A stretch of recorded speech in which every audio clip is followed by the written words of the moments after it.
샬롬, 2023년 6월 8일 목요일입니다. 기도하겠습니다.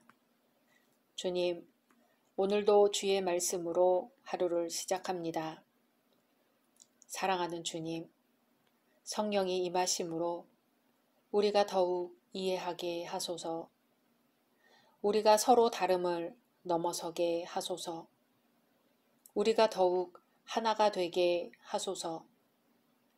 예수님의 이름으로 기도드립니다. 아멘.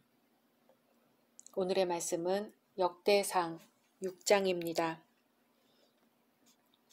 레위의 아들들은 게르손과 그핫과 무라리요. 그핫의 아들들은 아므람과 이스할과 헤브론과 우시엘이요. 아므람의 자녀는 아론과 모세와 미리암이요. 아론의 자녀는 나답과 아비후와 엘르아살과 이다말이며 엘르아살은 비느하스를 낳고 비느하스는 아비수아를 낳고 아비수아는 붓기를 낳고 붓기는 우시를 낳고 우시는 스라히야를 낳고 스라히야는 무라요스를 낳고 무라요스는 아마랴를 낳고 아마랴는 아히둡을 낳고 아히둡은 사독을 낳고 사독은 아히마아스를 낳고 아히마아스는 아사랴를 낳고 아사랴는 요하난을 낳고 요하난은 아사랴를 낳았으니 이 아사랴는 솔로몬이 예루살렘에 세운 성전에서 제사장의 직분을 행한 자이며 아사랴는 아마랴를 낳고 아마랴는 아히둡을 낳고 아히둡은 사독을 낳고 사독은 살룸을 낳고 살룸은 힐기야를 낳고 힐기야는 아사랴를 낳고 아사랴는 스라야를 낳고 스라야는 여호사닥을 낳았으며 여호와께서 느부갓네살의 손으로 유다와 예루살렘 백성을 옮기실 때에 여호사닥도 가니라. 레위의 아들들은 게르손과 그핫과 무라리이며 게르손의 아들들의 이름은 이러하니 림니와 시므이요. 그핫의 아들들은 아므람과 이스할과 헤브론과 우시엘이요. 무라리의 아들들은 말리와 무시라. 그 조상에 따라 레위의 종족은 이러하니 게르손에게서 난 자는 곧 그의 아들 림니요. 그의 아들은 야하시요. 그의 아들은 신마요. 그의 아들은 요아요. 그의 아들은 잇도요. 그의 아들은 세라요. 그의 아들은 여아드레이며 그아색에서 난 자는 곧 그 아들은 암미나답이요. 그의 아들은 고라요. 그의 아들은 아시리요. 그의 아들은 엘가나요. 그의 아들은 에비아삽이요. 그의 아들은 아시리요. 그의 아들은 다하시요. 그의 아들은 우리엘이요. 그의 아들은 우시야요. 그의 아들은 사울이라. 엘가나의 아들들은 아마세와 아히모시라. 엘가나로 말하면 그의 자손은 이러하니 그의 아들은 소베요. 그의 아들은 다하시요. 그의 아들은 엘리압이요. 그의 아들은 여로함이요. 그의 아들은 엘가나라. 사무엘의 아들들은 맏아들 요엘이요. 다음은 아비야라. 무라리에게서 난 자는 말리요. 그의 아들은 림니요. 그의 아들은 시므이요. 그의 아들은 우사요. 그의 아들은 시므아요. 그의 아들은 학기야요. 그의 아들은 아사야더라. 언약궤가 평안을 얻었을 때에 다윗이 여호와의 성전에서 찬송하는 직분을 맡긴 자들은 아래와 같았더라. 솔로몬이 예루살렘에서 여호와의 성전을 세울 때까지 그들이 회막 앞에서 찬송하는 일을 행하되 그 계열대로 직무를 행하였더라. 직무를 행하는 자와 그의 아들들은 이러하니 그앗의 자손 중에 헤만은 찬송하는 자라. 그는 요엘의 아들이요. 요엘은 사무엘의 아들이요. 사무엘은 엘가나의 아들이요.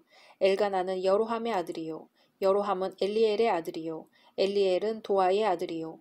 도아는 숲의 아들이요. 숲은 엘가나의 아들이요. 엘가나는 마핫의 아들이요. 마핫은 아마세의 아들이요. 아마세는 엘가나의 아들이요. 엘가나는 요엘의 아들이요. 요엘은 아사랴의 아들이요. 아사랴는 스바냐의 아들이요. 스바냐는 다핫의 아들이요. 다핫은 아실의 아들이요. 아실은 에비아삽의 아들이요. 에비아삽은 고라의 아들이요. 고라는 이스할의 아들이요. 이스할은 그앗의 아들이요.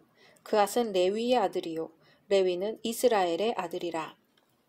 헤만의 형제 아삽은 헤만의 오른쪽에서 직무를 행하였으니 그는 베랴갸의 아들이요. 베레갸는 시므아의 아들이요 시므아는 미가엘의 아들이요 미가엘은 바아세야의 아들이요 바아세야는 말기야의 아들이요 말기야는 에드니의 아들이요 에드니는 세라의 아들이요 세라는 아다야의 아들이요 아다야는 에단의 아들이요 에단은 심마의 아들이요 심마는 시므이의 아들이요 시므이는 야앗의 아들이요 야앗은 게르손의 아들이요 게르손은 레위의 아들이며 그들의 형제 무라리의 자손 중 그의 왼쪽에서 직무를 행하는 자는 에단이라. 에단은 기시의 아들이요 기시는 압디의 아들이요 압디는 말룩의 아들이요 말룩은 하사랴의 아들이요 하사랴는 아마시아의 아들이요 아마시아는 힐기야의 아들이요 힐기야는 암시의 아들이요 암시는 바니의 아들이요 바니는 세멜의 아들이요 세멜은 말리의 아들이요 말리는 무시의 아들이요 무시는 무라리의 아들이요 무라리는 레위의 아들이며 그들의 형제 레위 사람들은 하나님의 집 장막의 모든 일을 맡았더라. 아론과 그의 자손들은 번제단과 향단 위에 분향하며 제사를 드리며 지성소의 모든 일을 하여 하나님의 종 모세의 모든 명령대로 이스라엘을 위하여 속죄하니 아론의 자손들은 이러하니라. 그의 아들은 엘르아살이요 그의 아들은 비느하스요 그의 아들은 아비수아요 그의 아들은 붓기요 그의 아들은 우시요 그의 아들은 스라히야요 그의 아들은 무라요시요 그의 아들은 아마랴요 그의 아들은 아히두비요 그의 아들은 사독이요 그의 아들은 아히마아스이더라. 그들의 거주한 곳은 사방 지게 안에 있으니 그들의 마을은 아래와 같으니라. 아론 자손 곧 그핫 종족이 먼저 제비 뽑았으므로 그들에게 유다 땅의 헤브론과 그 사방 초원을 주었고 그러나 그 성의 밭과 마을은 여분네의 아들 갈렙에게 주었으며 아론 자손에게 도피성을 주었으니 헤브론과 림나와 그 초원과 얏딜과 에스드모아와 그 초원과 힐렌과 그 초원과 드빌과 그 초원과 아산과 그 초원과 베스메스와 그 초원이며 또 베냐민 지파 중에서는 게바와 그 초원과 알레멧과 그 초원과 아나돗과 그 초원을 주었으니 그들의 종족이 얻은 성이 모두 13이었더라. 그앗 자손의 남은 자에게는 절반 지파 즉 므낫세 반 지파 종족 중에서 제비 뽑아 10성읍을 주었고 게르손 자손에게는 그들의 종족대로 이사갈 지파와 아셀 지파와 납달리 지파와 바산에 있는 므낫세 지파 중에서 13성읍을 주었고 무라리 자손에게는 그 종족대로 루벤 지파와 갓 지파와 스불론 지파 중에서 제비 뽑아 12성읍을 주었더라. 이스라엘 자손이 이 모든 성읍과 그 목초지를 레위 자손에게 주되 유다 자손의 지파와 시므온 자손의 지파와 베냐민 자손의 지파 중에서 이 위에 기록한 여러 성읍을 제비 뽑아 주었더라. 그앗 자손의 몇 종족은 에브라임 지파 중에서 성읍을 얻어 영토를 삼았으며 또 그들에게 도피성을 주었으니 에브라임 산중 세겜과 그 초원과 게셀과 그 초원과 용무암과 그 초원과 베토론과 그 초원과 아얄론과 그 초원과 가드림몬과 그 초원이며 또 그핫 자손의 남은 종족에게는 므낫세 반 지파 중에서 아넬과 그 초원과 빌르암과 그 초원을 주었더라. 게르손 자손에게는 므낫세 반 지파 종족 중에서 바산의 골란과 그 초원과 아스다롯과 그 초원을 주고 또 이사갈 지파 중에서 게데스와 그 초원과 다브랏과 그 초원과 라목과 그 초원과 아넴과 그 초원을 주고 아셀 지파 중에서 마살과 그 초원과 압돈과 그 초원과 후곡과 그 초원과 르홉과 그 초원을 주고 납달리 지파 중에서 갈릴리의 게데스와 그 초원과 함몬과 그 초원과 기랴다임과 그 초원을 주니라. 무라리 자손의 남은 자에게는 스불론 지파 중에서 림모노와 그 초원과 다볼과 그 초원을 주었고 또 요단 건너 동쪽 곧 여리고 맞은편 루벤 지파 중에서 광야의 베셀과 그 초원과 야사와 그 초원과 그데못과 그 초원과 메바앗과 그 초원을 주었고 또 갓 지파 중에서 길앗의 라못과 그 초원과 마하나임과 그 초원과 헤스본과 그 초원과 야셀과 그 초원을 주었더라. 아멘. 별로 그럴 만한 자격이 없어 보이는데도 크게 사랑받는 사람들이 있지요. 레위 지파의 경우가 그렇습니다. 하나님께서는 자신의 거룩한 사역을 이루실 때 특별히 선택하신 자들에게 그 일을 대행하도록 하시는 것을 볼 수 있습니다. 본문의 레위 자손들은 성전 제사를 위해 그리고 하나님의 구원 사역을 위해 특별히 선택된 자들이었습니다. 오늘 역대상 6장은 중보 사역을 맡은 레위 지파를 한 장 전체에 걸쳐 소개하고 있습니다. 이는 그만큼 이스라엘 내에서의 레위 지파의 사역이 중요했기 때문입니다. 사실 레위는 야곱의 아내이며 라헬의 언니인 레아를 통해 얻은 야곱의 셋째 아들입니다. 그런데 유다와 요셉은 르우벤이 잃어버린 장자의 영광을 나누어 가졌지만 레위는 그보다 더 훌륭한 영광을 누리게 되었습니다. 왜냐하면 장자의 영예는 요셉이, 왕족의 명예는 유다가 차지한 반면 레위 족속은 제사장의 직책을 맡았기 때문입니다. 그래서 제사장족으로 특권을 받은 레위족에게는 땅 위에 산업이 없었습니다. 여호와께서 그들의 직접적인 기업이 되셨기 때문입니다. 그래서 소득의 10분의 1에 해당하는 11조가 이 자손들의 분깃이 되었습니다.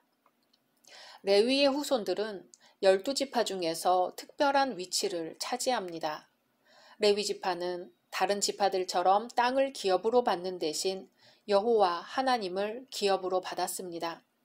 하나님을 기업으로 받았다는 것은 헤아릴 수 없는 하나님의 은혜를 의미합니다. 성경에 나타난 하나님의 은혜는 무조건적인 은혜입니다. 레위 자손이 하나님의 일을 하게 된 것도 철저히 하나님의 무조건적인 은혜에 기초하고 있습니다. 레위 자손이 이스라엘의 중추적인 역할을 감당하면서 하나님을 섬기도록 결정된 것은 그들이 다른 지파에 비해 월등해서도 아니었고 그들이 어떤 권리나 영향력을 미쳤기 때문도 아니었습니다. 우선 야곱의 아들 레위만 보아도 그는 야곱의 사랑을 받지 못한 레아의 소생이었으며 12형제 중 뚜렷이 드러날 만한 특별한 것이 없는 자였습니다. 장자 르우벤에 비해 용기가 없는 자였고 요셉과 비교할 때는 신앙과 지혜가 부족했으며 막내 베냐민과 비교할지라도 부친의 사랑을 받지 못한 처지였습니다. 더구나 레위는 성격이 대단히 거친 위험한 자였습니다. 그는 시므온과 함께 계략을 써서 세겜의 하물 족속을 멸망시켜 자칫 이웃 부족들로부터 큰 화를 당할 뻔하기도 했습니다. 그러나 이러한 부족함에도 불구하고 그의 자손들이 하나님 앞에서 성별된 자로 선택된 것은 하나님의 은혜라고밖에 할 수가 없습니다.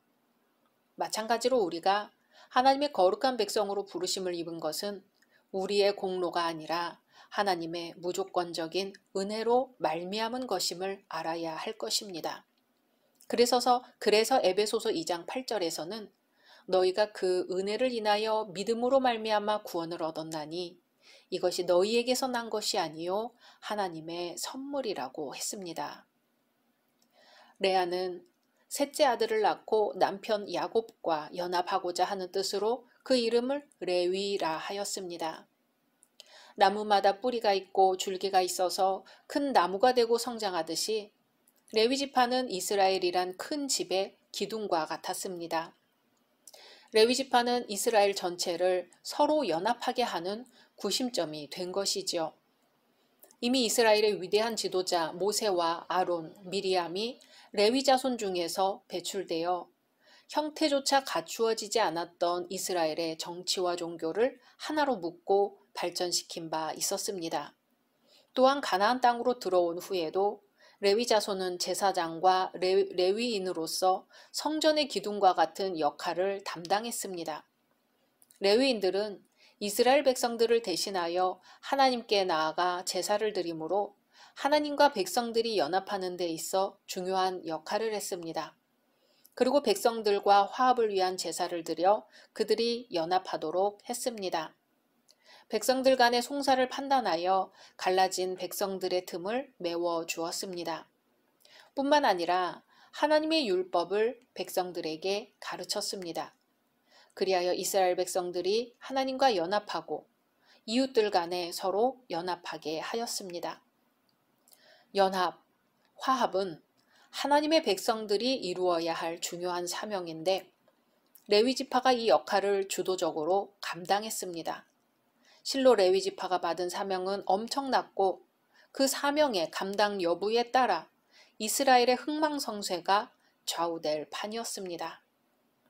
이와 같은 사실은 하나님께서 레위 자손을 이스라엘의 기둥으로 선택하셨다는 것을 입증해 줍니다. 레위 지파는 또한 그리스도를 예표합니다. 하나님께서 레위 자손을 통하여 그리스도의 출현을 예표한 것은 레위 자손이 받은 큰 복 가운데 하나입니다. 모세와 아론 그리고 미리암은 레위의 자손인 아므람의 아들과 딸로서 각기 그들의 독특한 임무를 감당했습니다. 모세는 일찍이 이스라엘 백성을 출애굽시킬 민족의 지도자로 부르심을 받아 고역 속에서 울부짖는 이스라엘을 해방시켰습니다. 아론 역시 이스라엘의 초대 제사장으로서 백성을 위한 대속의 제사를 드렸으며 축복의 중보자가 되었습니다. 또한 미리암도 여선지자로서 백성들로 하여금 하나님이 베푸신 권능을 찬양하도록 했습니다. 이들 삼남매의 직분은 장차 오실 그리스도의 삼중 직분에 관한 한 예표라 할 수 있습니다. 즉 예수님은 만왕의 왕이요 만주의 주인으로서 그리고 죄의 노예가 된 채 속박을 당하고 있는 자들을 위해 자신을 단번에 제물로 드림으로 하나님과 화목하게 하신 제사장으로서 의와 진리를 증거하시면서 위선과 거짓에 대해 경고하시는 선지자로서 오셨습니다. 예수께서 오심으로 인하여 모든 인간은 죽음에서 생명의 길로 들어섰고 끊어진 하나님과의 관계를 회복할 수 있게 되었습니다. 오늘날에는 제사장의 직분이 어느 한 그룹에 제한되어 있지 않고 모든 믿는 자들에게 주어졌습니다. 그러므로 모든 성도는 중보의 사역의 중요성을 레위 지파만큼이나 잘 인식하여 불신자를 하나님 앞으로 인도하고 성도들이 더욱 하나님을 가까이 하도록 하고 성도와 성도가 잘 연합하도록 서로 기도하고 마음을 다하고 힘을 다해야 할 것입니다. 이 일을 성실하게 행하여 하나님의 동역자로 세상에 생명을 주는 자로 살아야 할 것입니다. 예수님이 우리에게 오셔서 먼저 친구가 되어 주시고 생명을 주신 것처럼 말입니다. 각자 말씀 묵상하신 후 주기도문으로 마치겠습니다.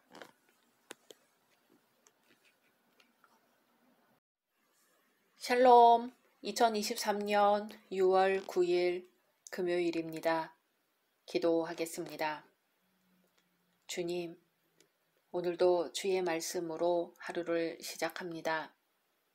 사랑하는 주님, 오늘 하루 진정으로 우리 자신의 모든 것을 주님께 의탁하게 하소서. 믿음 없는 자가 되지 말고 믿음 있는 자가 되게 하소서. 오늘 하루 조금도 남김없이 전적으로 주님을 신뢰하게 하소서. 예수님의 이름으로 기도드립니다. 아멘. 오늘의 말씀은 역대상 7장입니다. 이사갈의 아들들은 돌라와 부하와 야숲과 시므론 4사람이며 돌라의 아들들은 우시와 르바야와 여리엘과 야메와 입삼과 스무엘이니 다 그의 아버지 돌라의 집 우두머리라. 대대로 용사이더니 다윗 때에 이르러는 그 수효가 22,600명이었더라. 우시의 아들은 이스라히야요 이스라히야의 아들들은 미가엘과 오바댜와 요엘과 이시야 5사람이 모두 우두머리며 그들과 함께 있는 자는 그 계보와 종족대로 능히 출전할 만한 군대가 36,000명이니 이는 그 처자가 많기 때문이며 그의 형제 이사갈의 모든 종족은 다 용감한 장사라. 그 전체를 계수하면 87,000명이었더라. 베냐민의 아들들은 벨라와 베겔과 여디아엘 3사람이며 벨라의 아들들은 에스본과 우시와 우시엘과 여리못과 일이 5사람이니 다 그 집의 우두머리요 큰 용사라. 그 계보대로 계수하면 22,034명이며 베겔의 아들들은 스미라와 요아스와 엘리에셀과 엘요에네와 오므리와 여레못과 아비야와 아나돗과 알레메시니 베겔의 아들들은 모두 이러하며 그들은 다 그 집의 우두머리요 용감한 장사라. 그 자손을 계보에 의해 계수하면 22,200명이며 여디아엘의 아들은 빌한이요 빌한의 아들들은 여우수와 베냐민과 에훗과 그나아나와 세단과 다시스와 아히사할이니 이 여디아엘의 아들들은 모두 그 집의 우두머리요 큰 용사라. 그들의 자손 중에 능히 출전할 만한 자가 17,200명이며 일의 아들은 숫빔과 훗빔이요 아헬의 아들은 후심이더라. 납달리의 아들들은 야시엘과 구니와 예셀과 살루미니 이는 비라의 손자더라. 므낫세의 아들들은 그의 아내가 낳아준 아스리엘과 그의 소실 아람 여인이 낳아준 길르앗의 아버지 마길이니 마길은 훗빔과 숫빔의 누이 마아가라 하는 이에게 장가들었더라.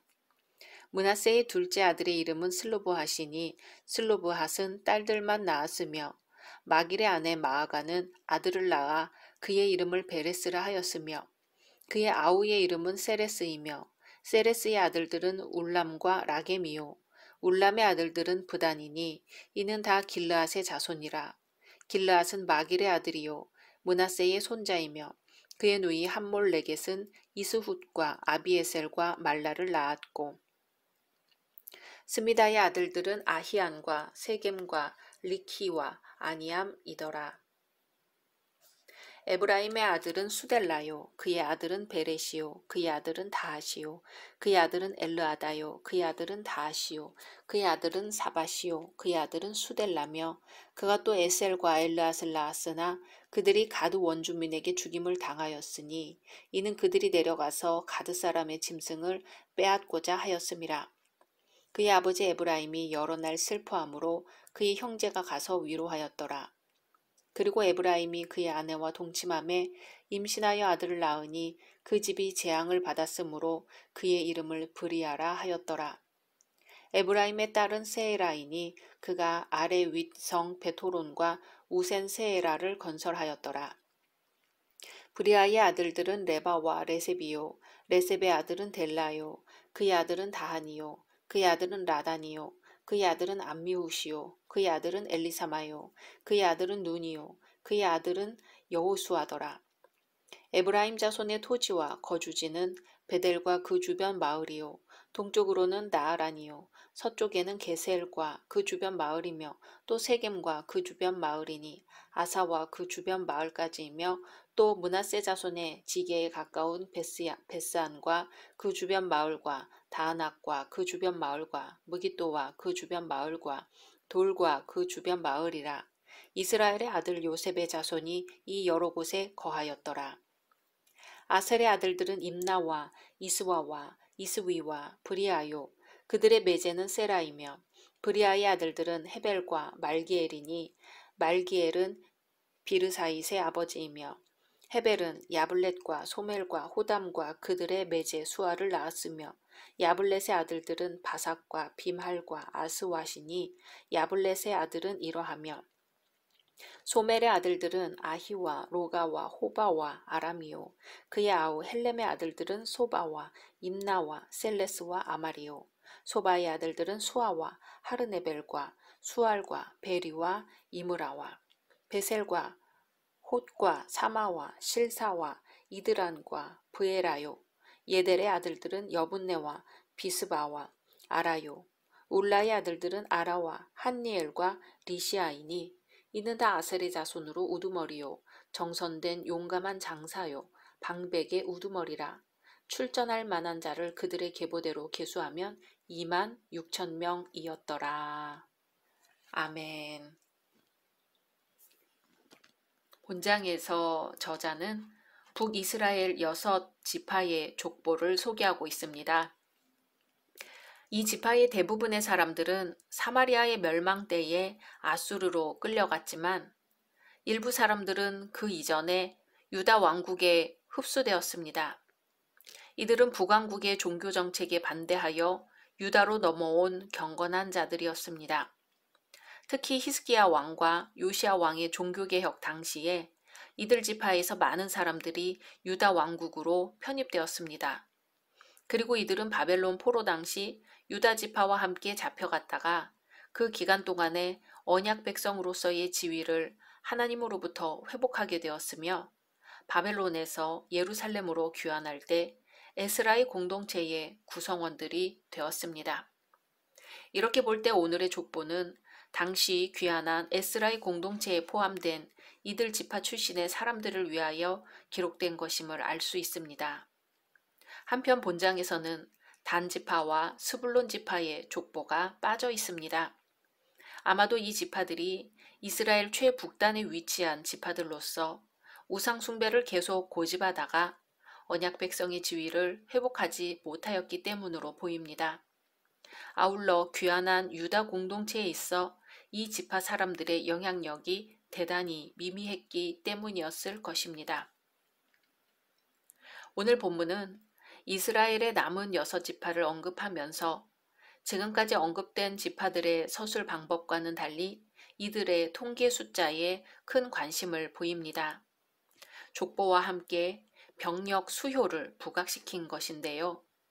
포로에서 돌아온 귀환민들에게 마치 가나안 정복에 임하듯 새로운 개척 정신으로 이스라엘의 재건을 위해 합심할 것을 암시하고 있는 듯합니다.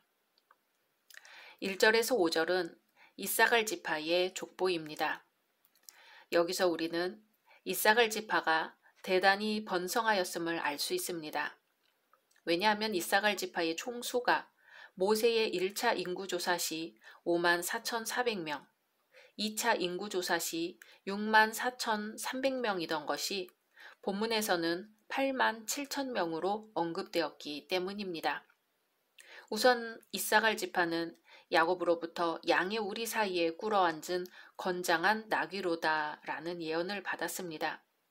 이것은 이사갈 지파가 우직하고 힘이 센 지파가 될 것이라는 내용이었지요. 그처럼 인구수 87,000명은 다른 지파에 비해 월등한 것으로 이들 모두 큰 용사였다고 기록하고 있습니다. 그래서 이사갈 지파는 사사 드보라가 가나안 왕 야빈을 격파할 때 드보라와 함께 용맹을 떨쳐 드보라와 바락의 칭송을 받았습니다. 6절에서 12절은 베냐민 지파의 족보입니다. 베냐민은 야곱으로부터 베냐민은 물어뜯는 일이라 아침에는 빼앗은 것을 먹고 저녁에는 움킨 것을 나누리로다 하는 예언을 받았습니다. 이 예언은 베냐민 지파의 호전성을 내다본 것이었습니다. 베냐민 지파는 사사시대에 드보라와 바락을 도와 시스라와의 전쟁을 치렀으며 이스라엘의 다른 지파들과 싸우기도 하였습니다. 또 그들은 활을 잘 쏘며 돌을 잘 던지기로 유명하였습니다. 그러나 이들이 지닌 호전적인 기질은 이스라엘 역사에 많은 오점을 남겼습니다. 특히 사울의 실수와 이스라엘의 선왕인 다윗에 대한 그들의 반역적 행동이 그것입니다. 이처럼 사람들은 자기의 성격으로 인해 소속된 공동체에 큰 도움이 되는가 하면 반면에 공동체의 거침돌이 되어 많은 상처를 남기기도 합니다. 그러므로 성도들은 마땅히 자기가 가진 기질, 재능, 건강 등을 동원하여 공동체의 건전한 발전에 이바지해야 할 것입니다. 또 베냐민 지파는 남북 왕국 분열 시 유다 지파와 결속하여 다윗 왕조와 하나님의 성전을 파수하는 데 적지 않은 공헌을 하기도 했습니다. 그리고 예루살렘과 계속적인 유대 관계를 맺었던 복된 지파였습니다. 13절에서 19절은 납달리 지파와 므낫세 반 지파의 족보입니다. 납달리 지파의 족보가 다른 지파의 족보에 비해 유달리 간략하게 기록되어 있는 이유를 살펴볼 필요가 있습니다. 이들은 긴네렛 호수 서편에 정착하였으나 그곳에 있던 가나안 족속을 멀리 쫓아내지 못하고 그들 가운데 섞여 생활하였습니다. 그래서 그들은 여호와를 배반하고 바알신을 숭배한 몇몇 지파들 중 하나가 되었습니다.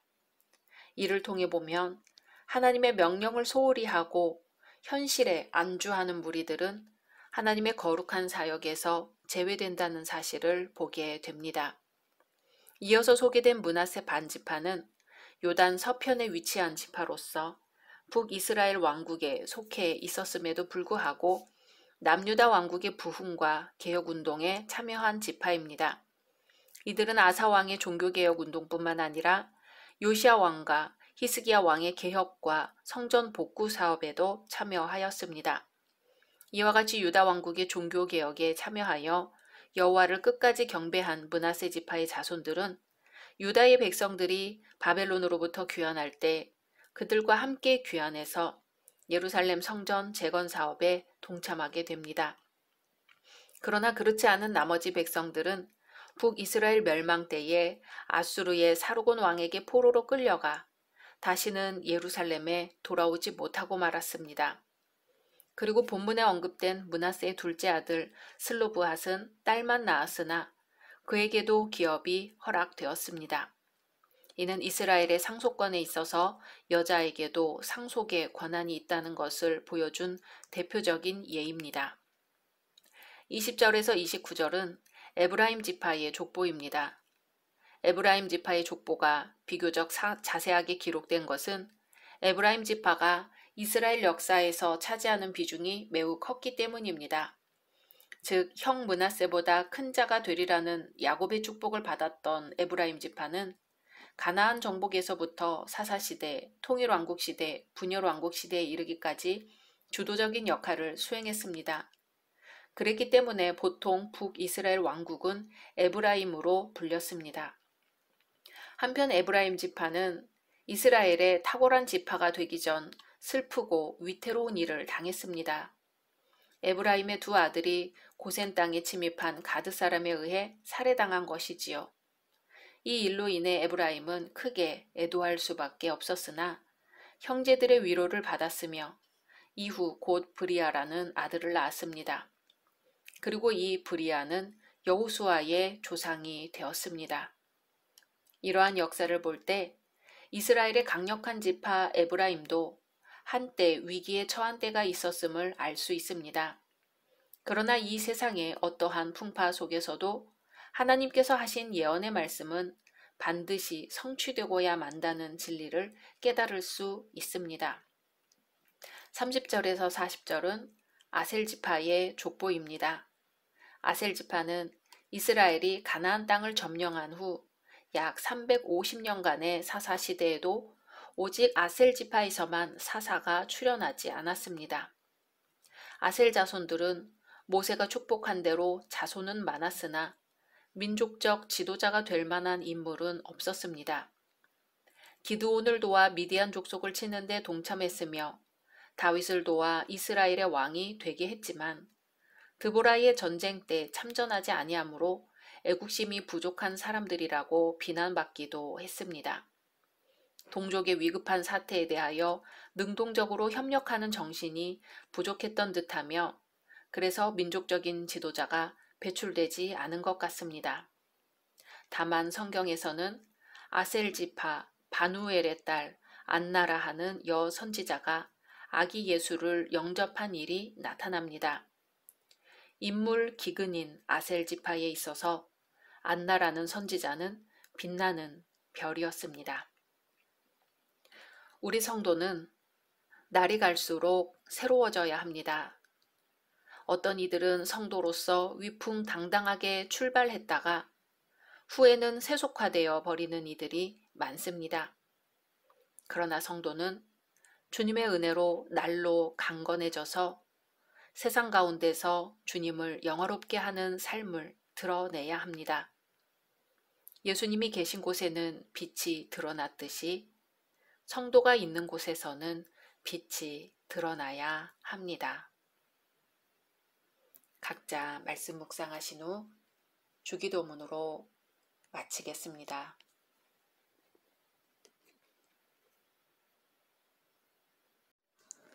샬롬. 2023년 6월 10일 토요일입니다. 기도하겠습니다. 주님, 오늘도 주의 말씀으로 하루를 시작합니다. 사랑하는 주님, 오늘은 우리의 발걸음으로 주님께 기도를 드립니다. 우리의 걸음이 세상에 전하는 그리스도의 편지가 되게 하소서. 그리고 누군가는 그 걸음으로 써진 그리스도의 편지를 읽고 그리스도를 만나게 하소서. 예수님의 이름으로 기도드립니다. 아멘. 오늘의 말씀은 역대상 8장입니다. 베냐민이 낳은 자는 맏아들 벨라와 둘째 아스벨과 셋째 아하라와 넷째 노하와 다섯째 라바이며 벨라에게 아들들이 있으니 곧 앗달과 게라와 아비훗과 아비수아와 나아만과 아호아와 게라와 수부반과 후람이라. 에훗의 아들들은 이러하니라.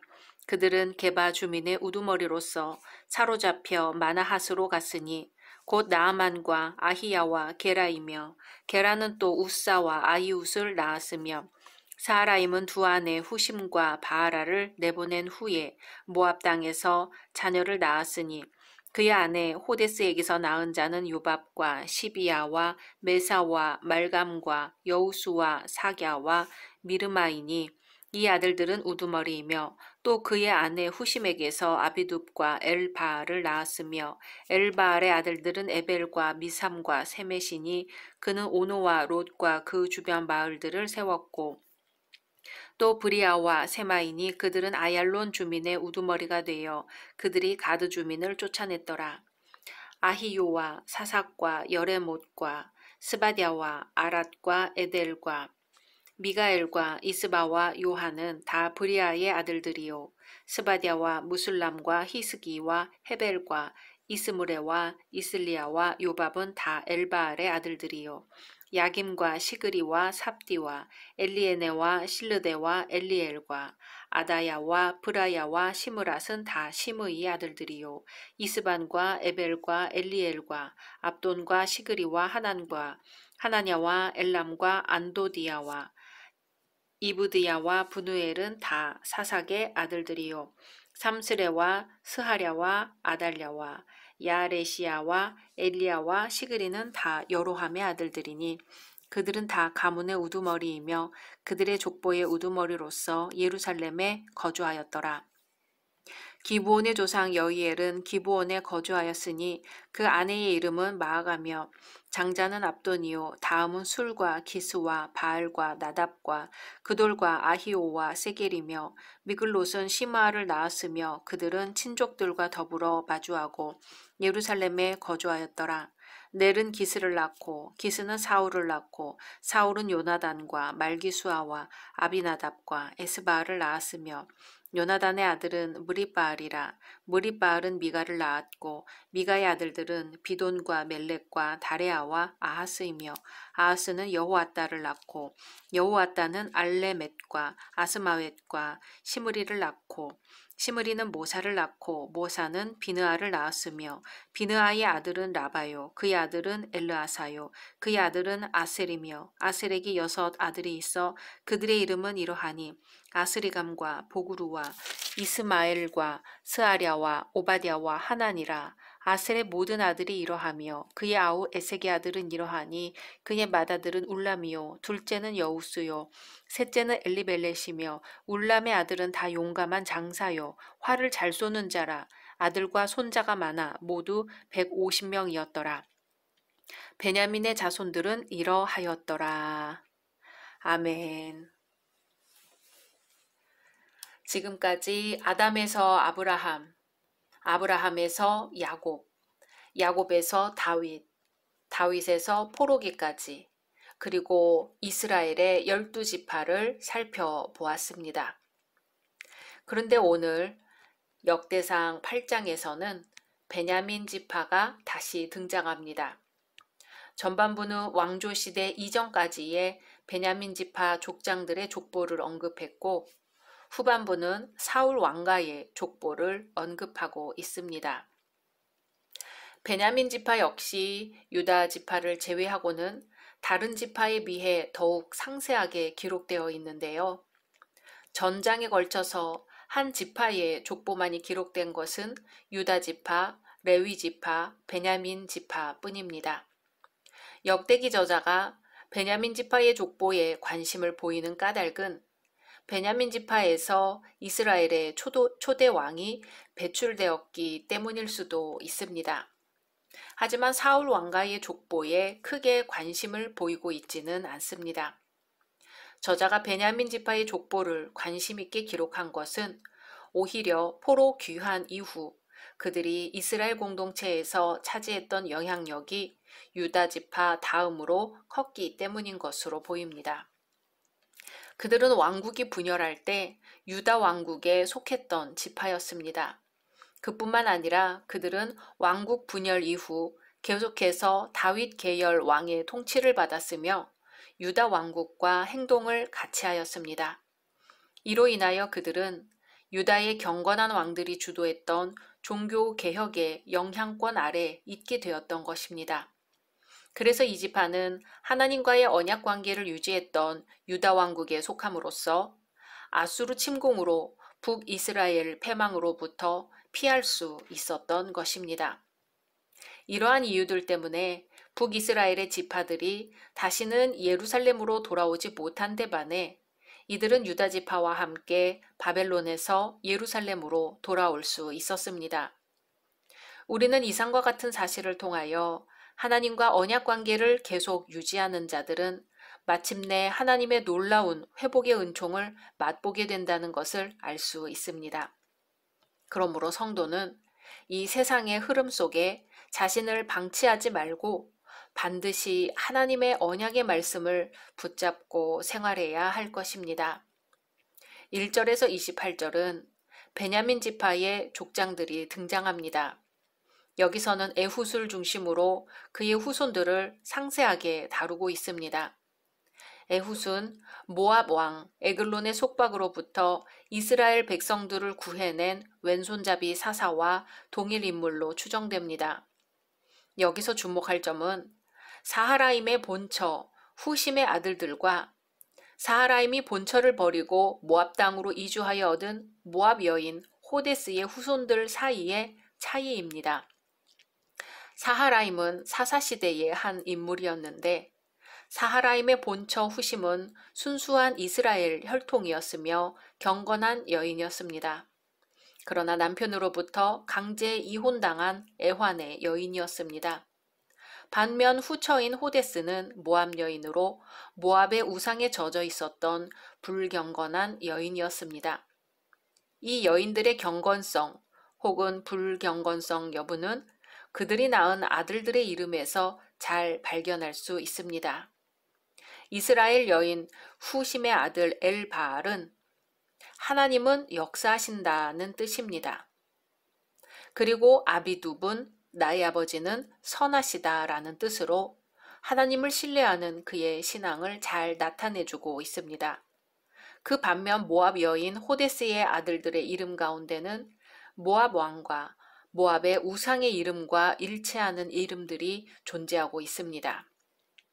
이처럼 이 여인들은 이스라엘과 모압의 출생적인 차이만큼이나 신앙과 사상면에서 달랐습니다.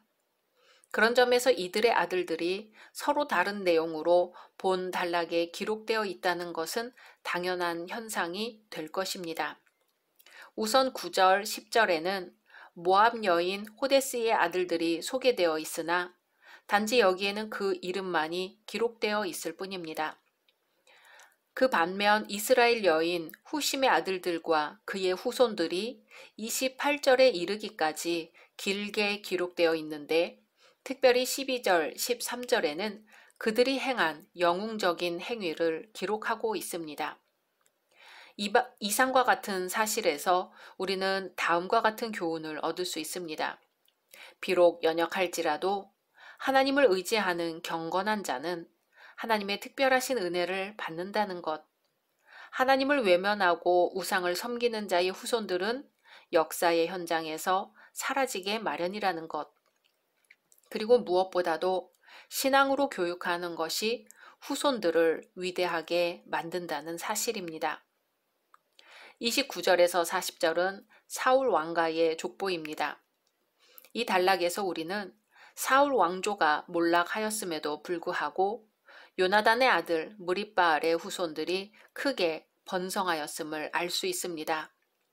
사울과 그의 세 아들은 블레셋과의 전투에서 전사하였고 이스보셋은 자객에게 살해당하여 사울 왕가가 멸족 위기에 처해 있었지요. 그럼에도 불구하고 절뚝발이인 무립바알을 통하여 사울 왕가의 계보가 계속 이어질 수 있었던 것입니다. 더욱이 무립바알의 후손 중 올람의 아들들은 모두 활을 잘 쏘는 이스라엘의 용사들로서 이름을 떨쳤기에 요나단의 후손들이 번성하였음을 알 수 있습니다. 이처럼 몰락한 사울 왕가가 명맥을 유지할 뿐 아니라 크게 번성할 수 있었던 것은 무엇 때문이었을까요? 먼저 다윗 왕이 그의 절친한 친구 요나단과의 언약을 성실히 이행했기 때문입니다. 요나단은 다윗을 사울의 손에서 구출해 주는 대신 다윗이 왕이 된 후 자기의 집을 돌보아 줄 것을 다윗에게 부탁하였지요. 그래서 다윗 왕은 이 언약을 성실히 수행하여 당시의 관례대로라면 새 왕조의 초대 왕이 이전 왕조의 가족을 몰살한 관례를 깨뜨리고 요나단의 아들 무립바알을 보호해 주었던 것입니다. 요나단의 소원을 다윗을 통해 이루어 주신 하나님의 은혜였습니다. 또 무립바알의 후손들이 번성할 수 있었던 것은 무립바알의 겸손한 자세에 기인한 것이라고 볼 수 있습니다. 그는 사울 왕조의 후예였으나 새로운 왕조를 창설한 다윗 왕 앞에서 오만 불손한 태도를 보이지 않았습니다. 그뿐만 아니라 그는 오히려 다윗 왕의 친절을 자신에게 과분한 것으로 받아들였습니다. 심지어 다윗 왕 앞에서 자신을 죽은 개에다 비유할 정도로 스스로 겸비했습니다. 이러한 겸손으로 인해서 그는 다윗 왕의 은혜를 지속적으로 받을 수 있었을 뿐만 아니라 하나님의 번성케 하시는 복을 받을 수 있게 되었던 것입니다. 참으로 이것은 교만하여 일시에 몰락해버린 사울 왕가와는 대조적인 모습입니다. 베냐민은 야곱의 12아들 중 말째로 태어났습니다. 라헬은 죽기 전에 그 아들의 이름을 베노니라 불렀는데 이는 슬픔의 아이라는 의미입니다. 베냐민의 생애는 어머니 라헬의 죽음으로부터 시작되었지요. 또 베냐민과 같은 어머니에게서 태어난 요셉은 배다른 10 형제들의 계략으로 애굽에 팔려가 고통을 겪어야 했으며 훗날 7년 대흉년 때 애굽의 볼모로 잡혀 있어야 했던 일 등이 어린 베냐민의 유년 시기에 점철되어 있었습니다. 베냐민의 생애는 고통과 연단의 생애였던 것이지요. 베냐민에게 있었던 슬픔은 하나님의 자녀인 성도들에게도 마찬가지로 임합니다. 그리스도인의 삶이 항상 평탄한 것은 아니기 때문이죠. 거기에는 여러 가지 역경으로 가득합니다. 형제와 이웃의 멸시를 받을 수도 있으며 그 밖에 다른 시련들로 인해 비탄에 잠길 수도 있습니다. 우리 주님 자신을 비롯한 많은 믿음의 선열들이 이 같은 슬픔을 당했습니다.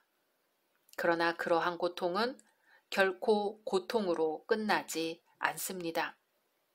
그러한 고통 뒤에 수백, 수천의 도가니에서 달아올라 액체가 될지라도 그 철이 그 속에서 그냥 녹아 없어지지 않고 결국에는 그 무엇에도 비교할 수 없는 강철로 마광되듯이 슬픔과 연단을 거친 성도는 반드시 약속하신 복을 받게 되며 영원한 빛 가운데 거하게 되는 것입니다. 고난 중에도 믿음으로 인내하여 베냐민 지파에게 임한 번성이 우리 모든 성도님들에게도 임하시기를 소망합니다. 각자 말씀 묵상하신 후 주기도문으로 마치겠습니다.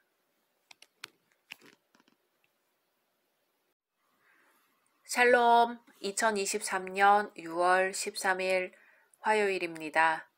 기도하겠습니다.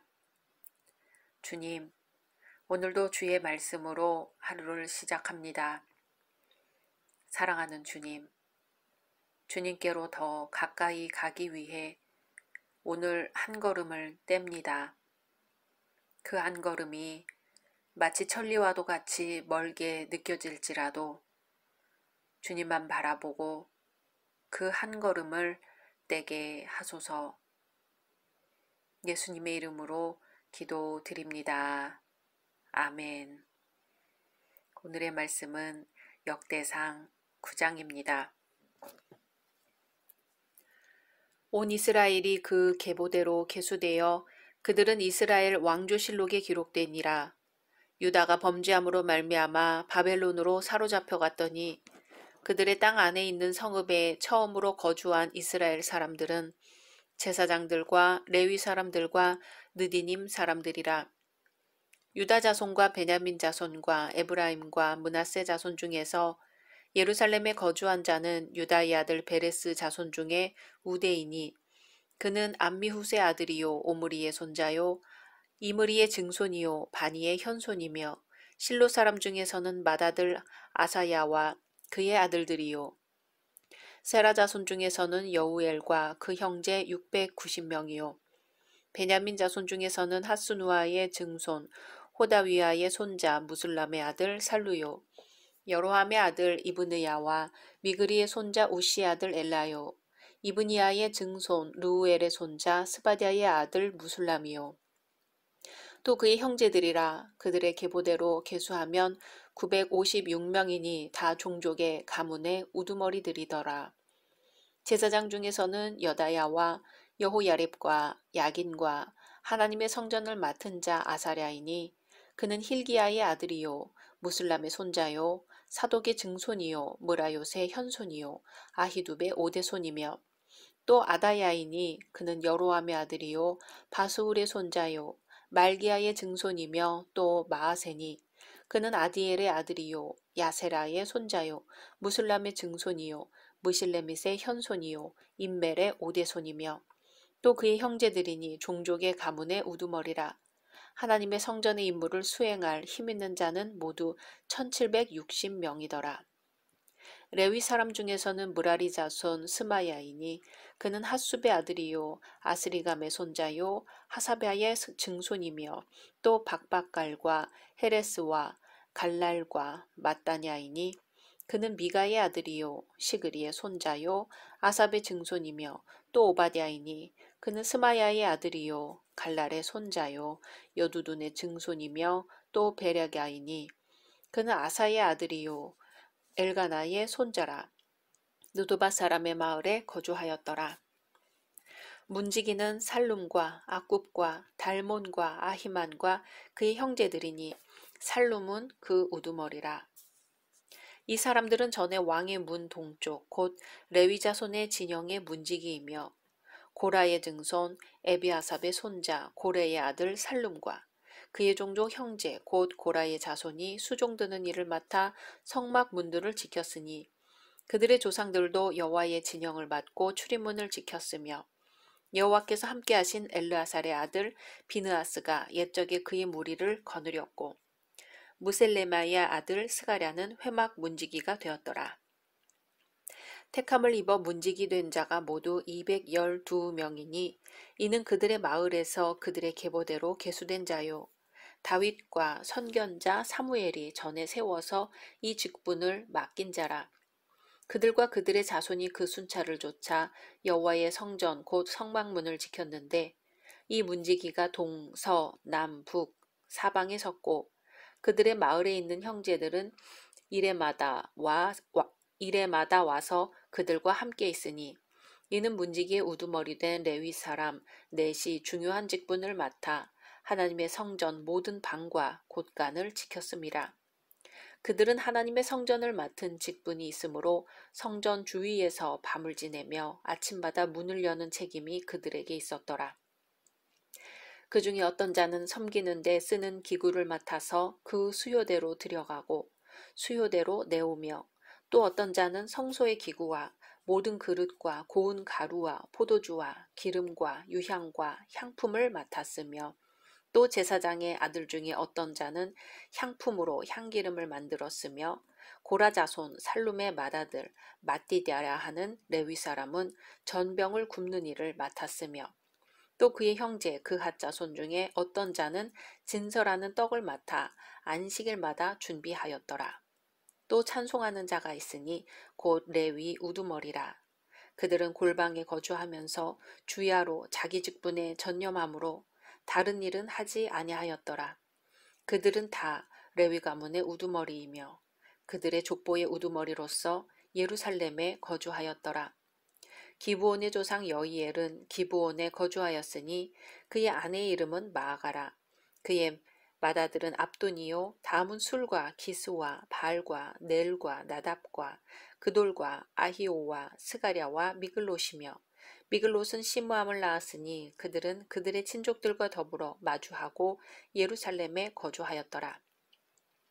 넬은 기스를 낳고 기스는 사울을 낳고 사울은 요나단과 말기수아와 아비나답과 에스바알을 낳았으며, 요나단의 아들은 무립바알이라. 무립바알은 미가를 낳았고 미가의 아들들은 비돈과 멜렉과 다레아와 아하스이며, 아하스는 야라를 낳고 야라는 알레멧과 아스마웻과 시므리를 낳고 시므리는 모사를 낳고 모사는 비느아를 낳았으며, 비느아의 아들은 르바야요 그의 아들은 엘르아사요 그의 아들은 아셀이며, 아셀이 6 아들이 있으니 그들의 이름은 아스리감과 보그루와 이스마엘과 스아리아와 오바댜와 하나니라.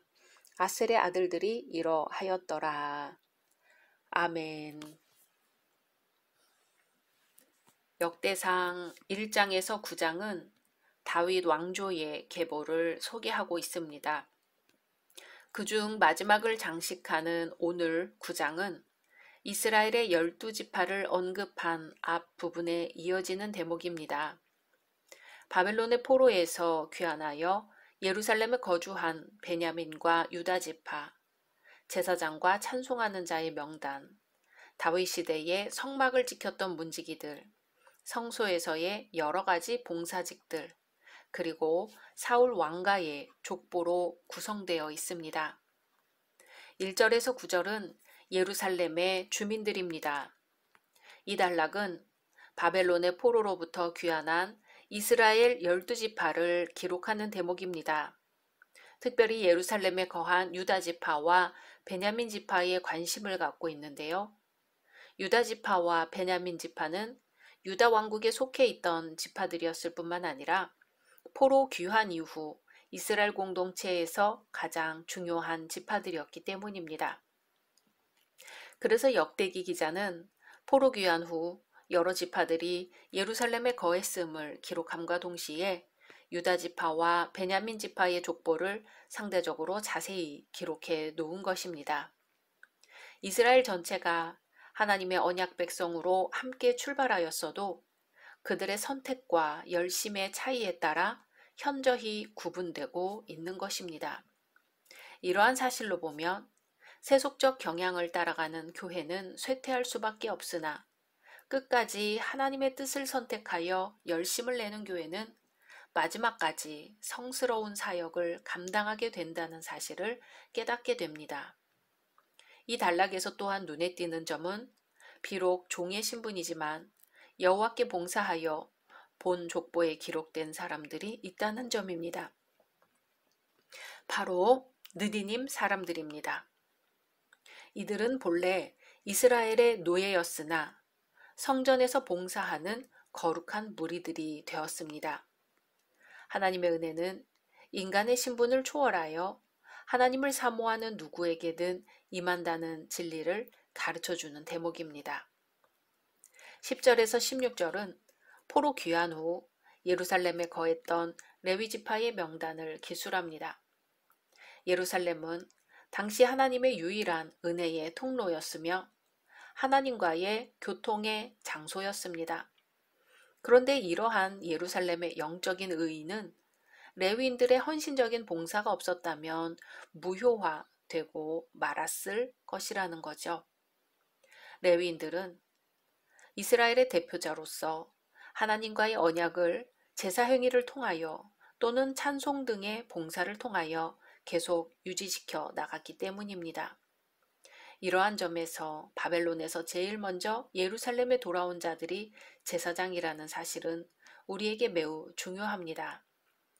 폐허가 된 예루살렘을 회복하기 위해서는 먼저 하나님의 영광을 회복하는 일이 수행되어야 하기 때문입니다. 뿐만 아니라 하나님의 이름으로 이스라엘 백성들을 축복하고 올 율법을 바르게 가르치고 깨우쳐줄 제사장이 돌아왔다는 사실은 하나님과 백성들 사이의 관계 회복을 위해 중요한 일이었습니다. 33절에 저희가 골방에 거하여 주야로 자기 직분에 골몰함으로 다른 일은 하지 아니하였더라는 말씀으로 보아 그들이 일평생 동안 어떻게 자신을 여호와께 드렸는지 알 수 있습니다. 17절에서 27절은 성막의 문지기들에 관해 언급합니다. 문지기들의 역할은 언뜻 보면 비천하게 보일 수 있습니다. 제사장들이나 찬송하는 자들에 비하면 이들의 직무는 기껏해야 제사 또는 예배를 가능하게 하기 위해 성막 주위를 감시하는 것에 불과했기 때문입니다. 별다른 재능이 필요하지 않았고 다만 열심히 봉사만 하면 되는 것이었습니다. 하지만 이들의 헌신적인 봉사로 말미암아 보다 본질적인 일들이 가능했다는 사실을 우리는 주목해야 합니다. 만약 이들의 헌신적인 봉사가 없었다면 성막은 제대로 보존되지 못한 채 소중한 직무들이 제대로 이행될 수 없었을 것입니다. 그러므로 문지기들의 헌신적인 봉사야말로 다른 어떤 직무보다 무시될 수 없는 것으로 본서의 기자가 비교적 상세히 소개하고 있는 것입니다. 많은 재능이 있으나 그것을 하나님을 위해 활용하지 않는 자보다는 적은 재능이 남아 그것을 하나님을 위해 10분 발휘하는 자가 더 복된 것이며 교회의 직분 중 그 어떠한 것도 우열에 의해 무시될 수 없는 것임을 우리는 깨닫게 됩니다. 참으로 하나님은 사람을 외모로 판단하지 아니하시고 그 행위를 중히 여기시는 분입니다. 한편 문지기 두목들이 다른 문지기들보다 훨씬 헌신적으로 봉사했음을 알 수 있습니다. 다른 문지기들은 자기 집에서 출퇴근한 데 반해 이들은 하나님 전에 상주하였습니다. 그뿐만 아니라 그들은 특별히 아침마다 문을 여는 책임을 항상 감당하였습니다. 이들은 말로만 일꾼들에게 지시한 것이 아니라 자신들의 모범적인 행동으로 전체 성막의 문지기들을 이끌어 나간 것입니다. 이와 같이 한 걸음 앞선 그들의 헌신으로 말미암아 성막은 아름답게 보존되었으며 하나님의 거룩하신 사역에 차질이 없었습니다. 지도자는 남들보다 더욱 부지런해야 하며 일꾼들의 본이 되어야 한다는 사실을 다시 한번 깨닫게 되는 대목입니다. 28절에서 34절은 레위인의 다양한 직분들을 보여줍니다. 하나님의 거룩한 사역에 부르심을 받은 레위인들은 크게 볼 때는 모두 하나님의 영광을 위한 제사장직에 봉사하였지만 세부적으로 볼 때 그들의 직분이 매우 다양하였습니다. 어떤 이는 제사용 그릇들을 맡았고 어떤 이는 소재에 쓸 기구와 제물들을 맡았으며 어떤 이는 향기름을, 어떤 이는 제사 떡을, 또 어떤 이는 진설병을, 그리고 어떤 이는 찬송하는 일을 맡았습니다. 그런데 이같이 다양한 모든 직분들 중 어느 하나라도 소홀히 할 수 있는 것은 아무것도 없었습니다. 이들의 헌신적인 봉사 하나하나가 모여져 하나님의 뜻이 성취되고 하나님의 영광이 드러났기 때문입니다. 오늘날 교회의 구성원 모두는 나름대로의 봉사를 해야 합니다. 다양한 직분들 모두 신령한 가치를 지닌 것이며 직분이 다양할수록 모여서 하나님의 영광이 크게 드러날 수 있습니다. 다양한 직분들이 서로에게 덕을 끼쳐야 하며 오직 머리 대신 예수 그리스도를 향한 것이어야 합니다.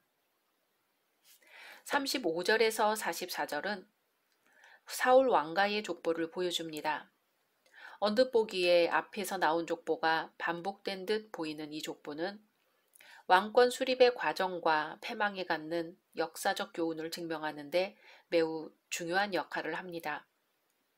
다음에 이어지는 사울왕의 비극적 종말에 대한 서론으로서 포로에서 귀환한 백성들에게 지나간 과거를 재언급함으로 신앙의 중요성을 강조합니다.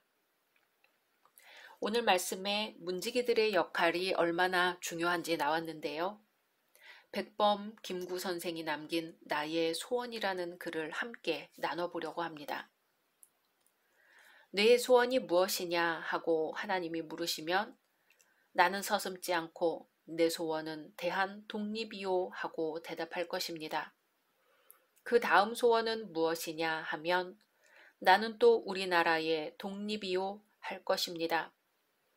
또 그 다음 소원이 무엇이냐 하는 세 번째 물음에도 나는 더욱 소리를 높여서 나의 소원은 우리나라 대한의 완전한 자주 독립이요 라고 대답할 것입니다.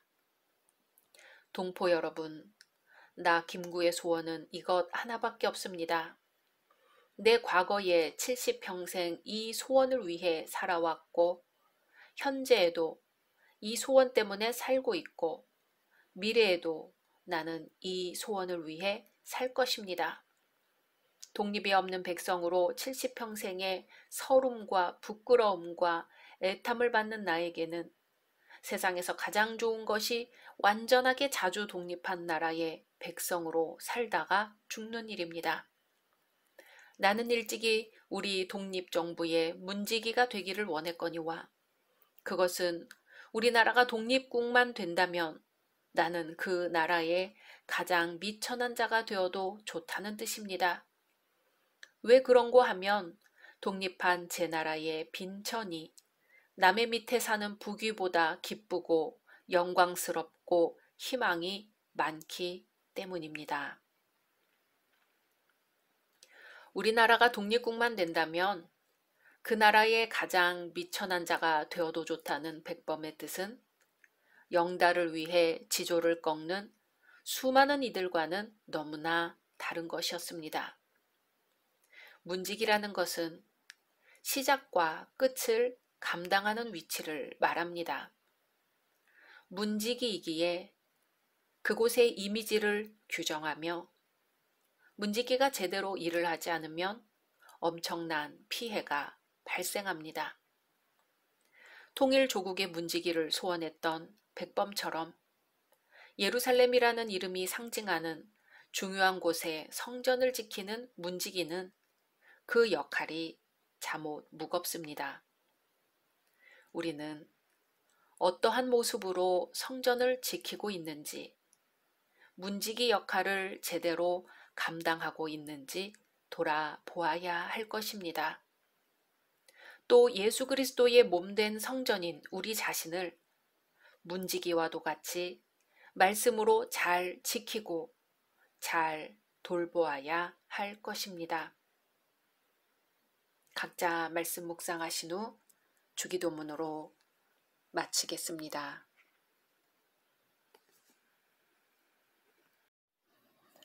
샬롬, 2023년 6월 14일 수요일입니다.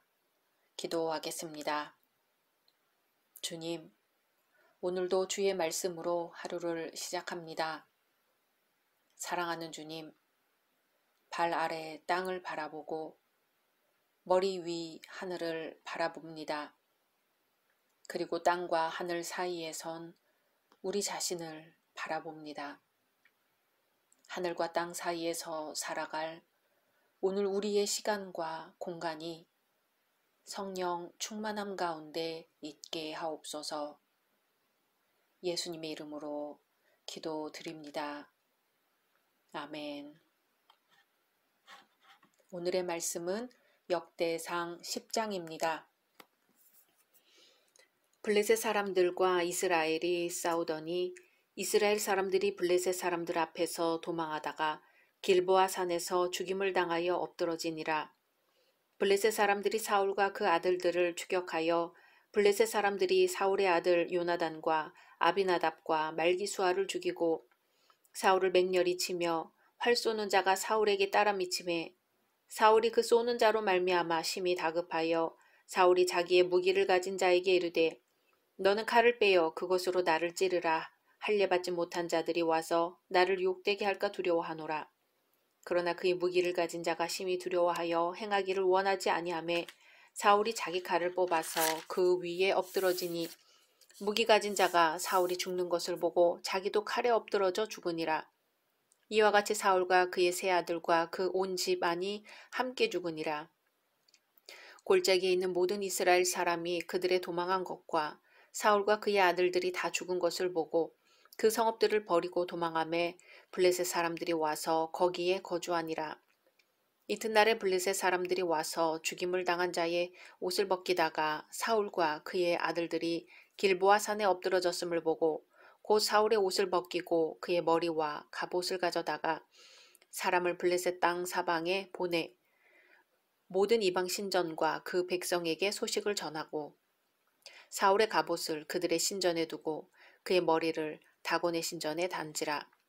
길랏 야베스 모든 사람이 블레셋 사람들이 사울에게 행한 모든 일을 듣고 용사들이 다 일어나서 사울의 시체와 그의 아들들의 시체를 거두어 야베스로 가져다가 그곳 상수리 나무 아래에 그 해골을 장사하고 7일간 금식하였더라. 사울이 죽은 것은 여호와께 범죄하였기 때문이라. 그가 여호와의 말씀을 지키지 아니하고 또 신접한 자에게 가르치기를 청하고 여호와께 묻지 아니하였으므로 여호와께서 그를 죽이시고 그 나라를 이새의 아들 다윗에게 넘겨주셨더라. 아멘. 역대기의 말씀은 바벨론 포로에서 귀환한 이스라엘 백성을 위한 것입니다. 고난을 이기고 돌아온 이스라엘 백성들에게 하나님이 이스라엘과 함께 하신다는 것과 미래를 위한 소망을 북돋는 내용으로 지금까지 다윗 왕조의 계보를 언급했습니다. 그리고 지난 말씀 후반부에서부터 등장한 사울의 왕정 실패의 내용은 이후 이어질 다윗 왕의 통치에 대한 다리 역할을 합니다. 사무엘서에 기록된 다윗은 범죄를 저지르고 울기도 하며 하나님께 회개의 몸부림도 치는 등 인간적인 측면을 적나라하게 드러내었다면 역대기에 나타난 다윗의 생애는 대체로 흠없고 온전한 모습으로 묘사되어 있습니다. 다윗은 사울 사후 혼란한 이스라엘 사회를 평정시켜 통일 왕국을 건설하는 데 그친 것이 아니라 신앙 안에서 결집된 힘을 바탕으로 대외 정복 사업을 성공적으로 완수하였습니다. 특히 법궤 안치 과정이나 성전 건축 준비 작업 등을 통해 다윗의 신앙 제일주의적 자세가 명백히 드러나고 있습니다. 다윗은 용감무쌍한 정복자인 동시에 예술가였고 뛰어난 행정가인 동시에 신앙인이었던 것입니다. 오늘 말씀은 다윗 왕조의 영광스러운 탄생을 소개하기 위해 그 이전 사울 왕조의 비극적인 몰락을 간략하게 기록하고 있습니다. 인생에서 가장 중요한 것 중 하나가 삶을 어떻게 마무리하느냐 하는 것입니다. 사울 왕의 인생 여정을 보면 그는 무척이나 화려한 출발을 하였습니다. 사울은 명문 지파, 명문 가정에서 태어났으며 외모 역시 출중했습니다. 성경은 사울을 묘사하면서 이스라엘 자손 중에 그보다 더 준수한 자가 없고 키는 모든 백성보다 어깨 위는 더하더라 하고 기록하고 있습니다. 사울이 이스라엘의 초대 왕이 되었을 때 모든 이스라엘 백성들은 크게 기뻐하면서 그가 선한 왕으로서 이스라엘을 다스릴 것을 기대하였습니다. 사울은 집권 초반에는 아주 이상적으로 나라를 잘 통치한 인물이었습니다. 그러나 날이 갈수록 하나님의 뜻과는 상반되게 생활함으로써 가장 뛰어난 하나님의 은총을 입고도 이를 유지하지 못한 채 그 말년이 허무와 불신의 허물로 막을 내리고 말았습니다. 무엇이 그로 하여금 부름받을 당시의 믿음은 간 곳 없이 얼룩진 비극의 삶을 살게 하였는지 살펴보려고 합니다. 첫째로 사울왕은 하나님께 불순종했습니다.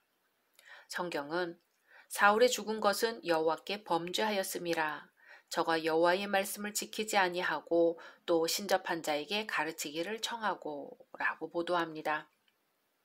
이는 사울왕의 범죄가 여호와의 말씀을 지키지 않는 것이었음을 밝히고 있습니다. 복과 저주는 하나님의 말씀과 밀접한 관계가 있습니다. 신명기 28장 역시 하나님의 말씀을 삼가 듣고 행하는 자의 모든 일에는 하나님의 복이 있지만 말씀을 따라 순종하지 않는 자는 모든 일에 저주가 임한다고 기록하고 있습니다. 그렇다면 사울왕은 구체적으로 언제 어떠한 상황에서 하나님의 말씀을 지키지 않았던 걸까요? 사무엘상 13장에 보면 사울이 왕으로 등극한 지 2년쯤 되었을 때에 블레셋과 이스라엘 사이에 전쟁이 일어났습니다. 그런데 전쟁의 상황이 이스라엘에 극도로 불리하게 진행됨으로써 하나님의 도우심이 절실히 필요했던 사울왕은 라마에 있는 사무엘 선지자에게 연락을 하여 속히 와서 하나님께 제사를 드려 이스라엘이 승리할 수 있게 해달라고 하였습니다. 그러자 사무엘 선지자는 일주일 안에 가겠다는 회신을 하였습니다. 그런데 정작 그 정해진 시간이 다해갈 무렵이 되어서도 사무엘은 오지 않았고 이로 인해 백성들은 서서히 사울의 휘하에서부터 흩어지기 시작하였습니다. 그러자 다급해진 사울은 어려움을 이겨보자는 궁여지책의 생각으로 그만 제사장만이 드릴 수 있는 제사를 감히 자기가 드리게 됩니다. 사울의 범죄는 여기서 끝나지 않고 다시금 하나님의 말씀을 불순종하는 일을 범하게 되는데요. 이는 사울왕이 아말렉을 진멸하라는 하나님의 말씀을 따르지 않은 것입니다. 하나님께서는 분명히 아말렉을 쳐서 멸하되 모든 생명 있는 것들을 남김없이 죽이라고 말씀하셨는데 사울왕은 하나님의 말씀을 그대로 따르지 않았습니다. 사울왕이 보기에 좋은 것들은 다 살려두고 가치 없고 좋지 않은 것들만 진멸하였습니다. 사울왕의 이러한 행동을 보신 하나님께서는 마침내 사울을 왕 삼은 것을 후회하신다고 말씀하십니다. 성경은 사무엘이 가로되 여호와께서 번제와 다른 제사를 그 목소리 순종하는 것을 좋아하신 같이 좋아하시겠나이까? 순종이 제사보다 낫고 듣는 것이 수양의 기름보다 나으니 라고 합니다. 하나님 앞에 순종하는 것이 가장 중요한 것이지요. 둘째로 사울왕은 신접한 자에게 물었습니다. 신접한 자는 점을 치기 위하여 악귀를 불러내거나 부림으로 사후세계와 교통하는 자들을 의미합니다. 이들은 영매자라고 불리기도 하죠. 이들은 하나님을 대적하여 사단의 뜻이나 터무니없는 낭설을 퍼뜨려 이스라엘 시당 공동체를 분열시키는 자들이기 때문에 성경은 이들에 대한 추종을 엄히 금하고 있습니다. 사울왕의 믿음이 비록 확고하지 못하였을지라도 하나님을 믿고 섬기는 사람인 그가 하나님께서 가장 미워하시는 신접한 자를 만나러 갔다는 것은 이해하기 힘든 일이 아닐 수 없습니다.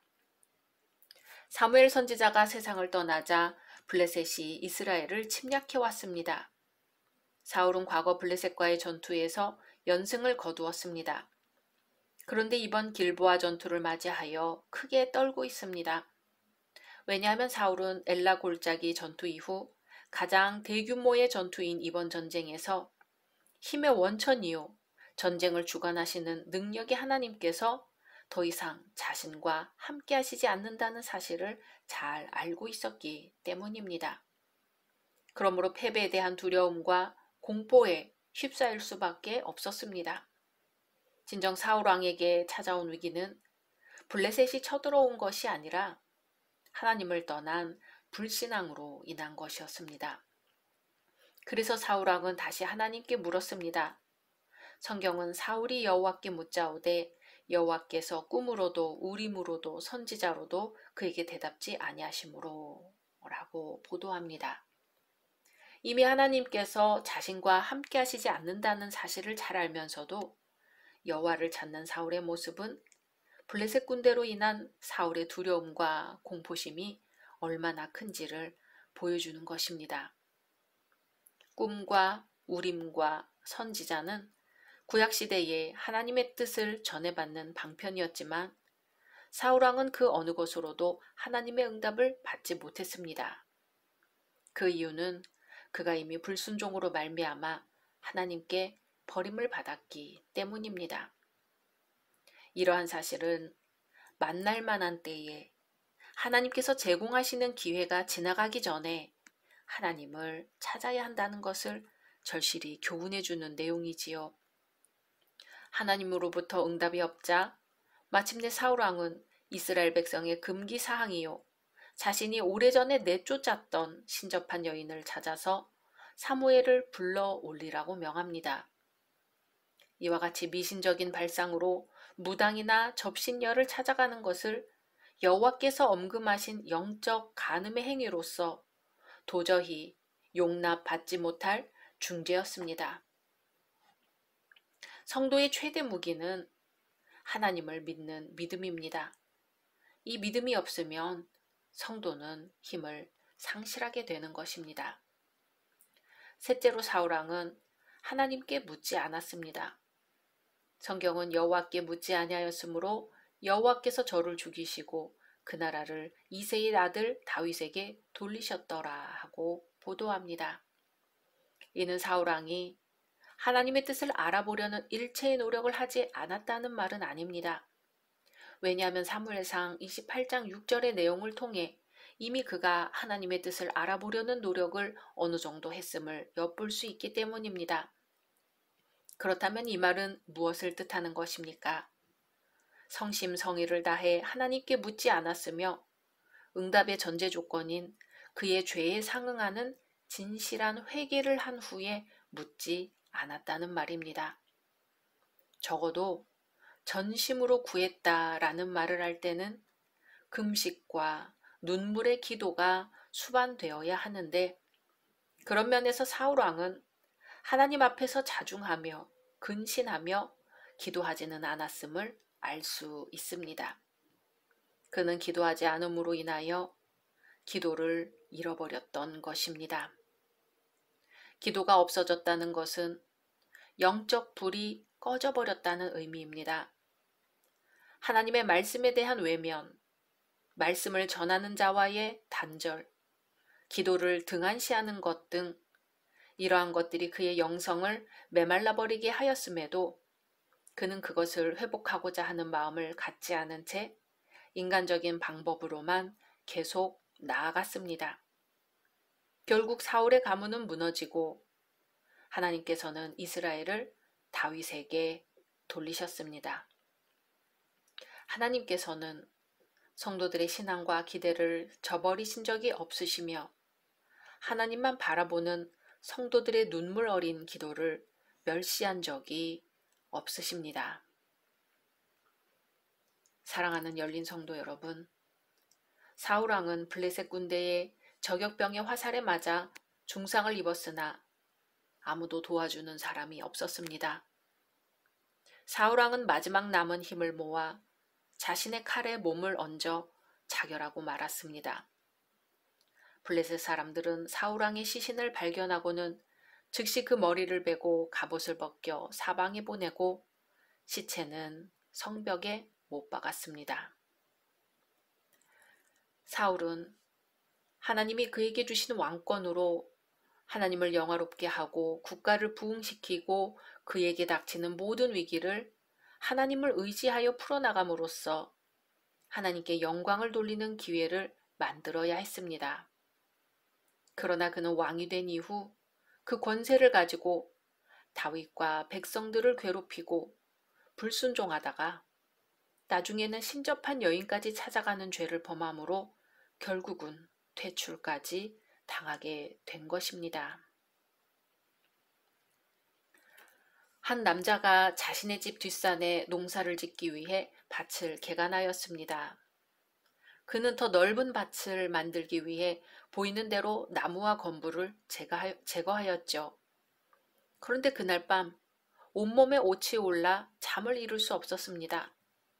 아마 나무를 쳐내면서 자기도 모르게 온나무를 만진 것 때문인 것 같았죠.